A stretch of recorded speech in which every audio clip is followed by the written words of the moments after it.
Time कहाँ दे रहे हैं? जो लेडीज बोलती है ना मेरे पति नहीं सुनते हैं, समझ में आया? सुनते हैं कि नहीं सुनते हैं? सुनते हैं। सुनते हैं। सुनाने वाला चाहिए। अगर आपको सुनाने की ताकत रहेगा ना तो ड्यूटी छोड़ करके डी एक्शन का ड्यूटी करना स्टार्ट कर देंगे।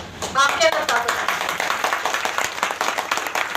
तो मैं रीना कुमारी रवि डी एक्शन में आने से पहले आप ही लोग की तरह हाउसवाइफ घर में रहते थे, खाना बनाते थे, बच्चे को देखते थे। मेरी लाइफ जो अभी तक तय किए हैं जो रास्ता बहुत ही खराब था, इतना खराब कि कभी सोच नहीं सकते थे। और लाइन कटेगा भी तो आप लोग को हल्ला नहीं करना है, क्योंकि जो 2 घंटा बैठ के सुन नहीं सकते हैं वो जिंदगी कभी नहीं बदल सकते। शांति से सुनना। तो हम भी आप ही लोग की तरह थे, गांव देहात में रहते थे, सोचते थे कि लेडीज का कोई अस्तित्व नहीं होता। लेडीज एक गुमनाम की जिंदगी जीती है, ना तो उसको मैके में कोई नाम लेता है और ना ही तो ससुराल में। मैके में अपने पापा के नाम से, भाई के नाम से जाने, पति के नाम से जाने जाती है। वो फलनवा बगो तू, चिलनवा बगो तू। सही गलत है? सही है ना? इसी तरह हम भी सोचते थे और इस तरह ही पुकारा जाता था। लेकिन गरीबी क्या नहीं करवाता? गरीबी वो शिक्षा देती है ना, बड़े बड़े कहा जाना तो कॉलेज या यूनिवर्सिटी फेल हो जाता है।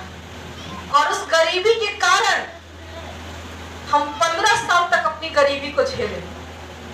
और आप लोग की तरह हम भी सोचते थे कि हम बेसहारा हैं, कमजोर हैं, अनपढ़ हैं, हम कुछ नहीं कर सकते हैं और लाचार हैं। और इसी गरीबी के कारण इसी सोच के कारण हम 15 साल तक विकलांग की तरह घर में गुजार दिए।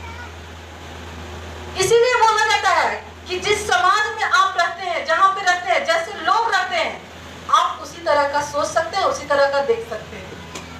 हम जहां पे रहते थे, जैसे लोग के पास जहां रहते थे, वहां पे मेरे घर के बगल में लोग धान काटने के लिए जाते थे, खेत में काम करने के लिए जाते थे। मेरा मिट्टी का 2 टूटा फूटा घर था, जैसे तैसे खाना पीना बनाते थे। मिट्टी का चूल्हा था, उस पे खाना बनाते थे, राहड़ झोंक करके, सरसों का डाटी झोंक करके, लकड़ी से बनाते थे, गोईठा पे बनाते थे, कोयला पे बनाते थे, कभी कभी पैसा होता था। इस तरह का मेरा लाइफ गुजरा है। और कभी कभी तो बारिश के टाइम में इतना बारिश होता था कि खाना भी रात में नहीं बनता था। बारिश के कारण छप्पर वहां पे रहता था, भीग जाता, चूल्हा टूट जाता था। और हम लोग एक कोना में खटिया पर बैठ करके रात गुजारा करते थे। ये लाइफ होता था। तो इस तरह के हम जिंदगी को झेले। और दोस्त किसको देते थे? Mummy papa. बोलते थे कि हम गरीब थे, मेरे मम्मी पापा, इसीलिए मेरा शादी गरीब घर में की है। और उस गरीबी को बार बार टॉर्चर देते रहते थे कि आप मेरा शादी ऐसा घर में कर दिए, ऐसा मेरा लाइफ है। बहुत हम रोते थे। मम्मी पापा के पास जाते थे तो केवल कुछ नहीं बोलते थे। हम अपने पापा से भी बहुत गुस्साते थे, मेरा ऐसा घर में शादी कर दी।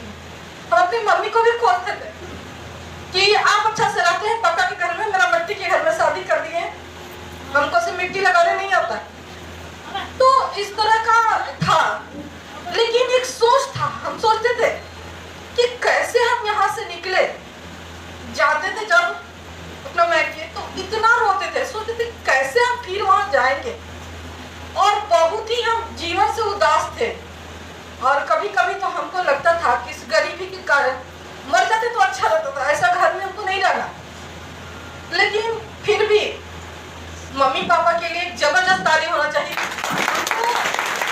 एक अच्छा संस्कार, एक अच्छा विचार, एक व्यवहार आज हमको इस मुकाम तक लाया, तो उन लोग का संघर्ष। तो हम सोचे कि हम तो गरीब है, अगर हम अपने बच्चे को अच्छा से पढ़ाएंगे लिखाएंगे नहीं तो मेरे से भी ज्यादा मेरे बच्चे गरीब हो जाएंगे। जितने लोग हैं सारे लोग पढ़े लिखे हैं। मेरे पापा 4 भाई हैं, चारों टॉप क्लास की नौकरी करते हैं। आज के डेट में लाखों का मतलब महीने का पैसा कमाते हैं, नौकरी करते हैं। तो हम सोचते थे कि केवल पढ़ाई लिखाई मिलता है। और इसीलिए हम सोचे कि हम तो नहीं पढ़े, लेकिन हम अपने बच्चे को तो पढ़ा सकते हैं। और अपने बच्चे को पढ़ाने के लिए औरंगाबाद शहर में आए थे। लेकिन एक सोच था, एक सपना था कि काश हमको कोई ऐसा काम मिल जाता जिस काम को करके दीदी हम लोग अच्छा खाना नहीं खाते थे, अच्छा कपड़ा नहीं पहनते थे। 15 साल तक तो कभी भी रवि सर के पैसा से, पेमेंट से कभी कपड़ा नहीं पहना है अपने बच्चे लोग को। मम्मी पापा देते थे पैसा तब खरीदते थे और जाते थे। तो हमको लगता था कि ऐसा कोई काम करे जिससे अच्छा खाना खा सके, अपने बच्चे को कपड़ा पहना सके। क्योंकि 10 शादी ब्याह जब होता था तो मेरे फैमिली लोग जो पैसा कमाते हैं, जो अमीर लोग रहते हैं, वो लोग गरीब को बहुत ही खराब तरीके से देखते हैं, इग्नोर करते हैं। आप रहिएगा खड़ा, लेकिन लगेगा कि आपको वो लोग देख नहीं रहे। तो इस तरह वहां पे हम जाते थे तो हमको बहुत खराब लगता था। क्योंकि शादी ब्याह में बड़े बड़े लोग अच्छे अच्छे कपड़े पहनते हैं, अच्छा अच्छा खाना खाते हैं, उन लोग के पास 2-3 सेट कपड़ा होता है। लेकिन हम इतना गरीब थे कि मेरे पास तो एक सेट भी कपड़ा नहीं था। मेरी बेटी जब रूपम थी बड़ी वाली, तो शादी का दिन था, लेकिन शादी के टाइम में मेरे छोटे वाले अंकल का नौकरी लग चुका था, शादी था उनका। उस दिन का हमको बहुत याद आता है।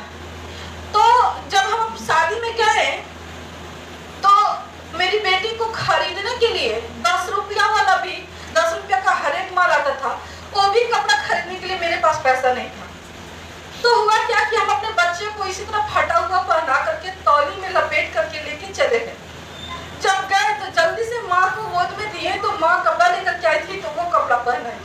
तो हम सोचते कि इतना नीचे वाला आदमी जब डीएक्शन में सफल हो सकता है, तो यहाँ पे बैठा हुआ हर इंसान सफल हो सकता है। तो कौन हो सकता? और वहां से जब देख करके हम निकले थे अपने गांव से कि हे भगवान, हम शहर में तो जा रहे हैं, कोई ऐसा काम मिलना जिससे हम अपने बच्चे को एक अच्छा लाइफ दे सके। क्योंकि हम बार बार जब अपने घर पे मैके में जाते थे तो हम हमेशा अपने किस्मत को कोसते थे, अपने आप को दोष देते थे कि हम कितना बदकिस्मत है कि हमको ऐसा घर में शादी हो गया, हम इतना गरीब है। तो इस तरह करते थे।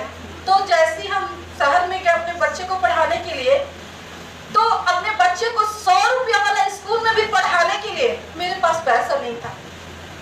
3 या 4 हजार रुपया लग रहा था। तो मेरे अंकल हमको पैसा दिए और अंकल दे करके मेरे 3 बच्चे को एडमिशन करवाए। और छोटा वाला मेरा बेटा सिद्धार्थ 3 साल का था, 3 या 4 साल का था। तो हम वहाँ पढ़ाते थे, लेकिन महीने पैसा नहीं जुटता था।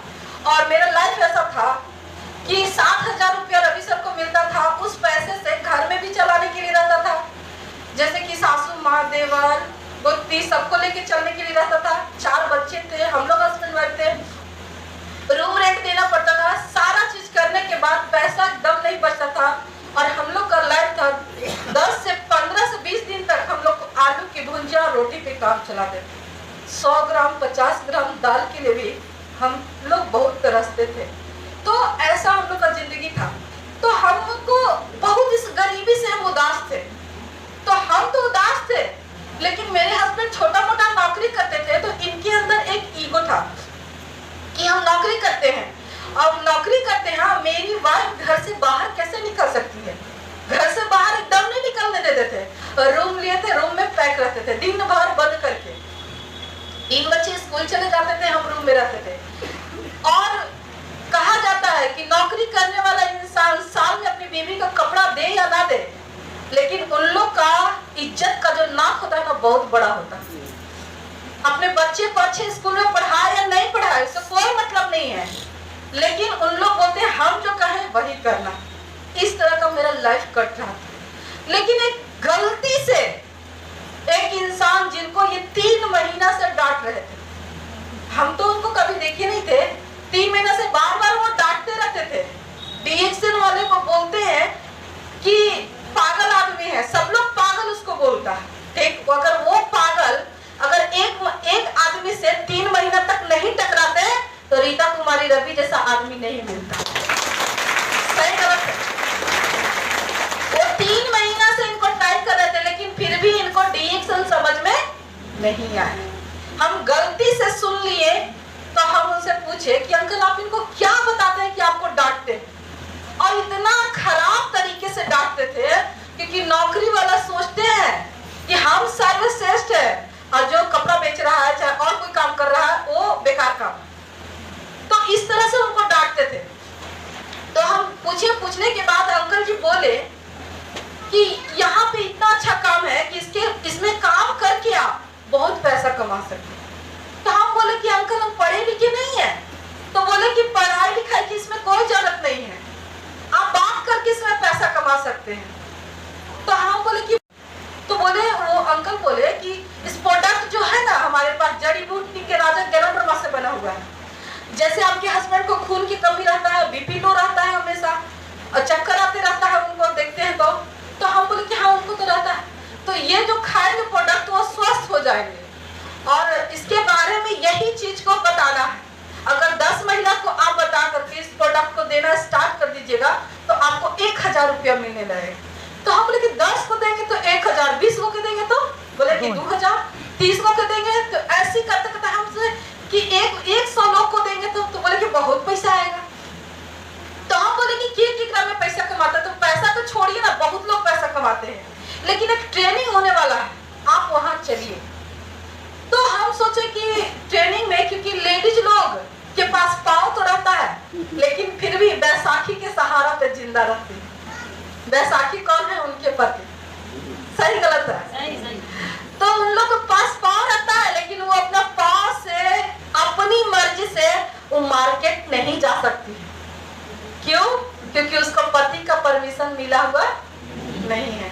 ठीक उसी तरह हम भी शहर में गए थे, नया नया शहर था, कभी निकले नहीं थे और मार्केट भी जाने के लिए रहता था तो खुद लेकर के जाते थे और फिर ला करके रख देते थे। हमको मार्केट में भी जाने में डर लगता था कि इतना सारा गली है, कहीं भुला जाएंगे तो कभी लौटवे नहीं करेंगे डेरा में, तो ऐसा लगता था हमको।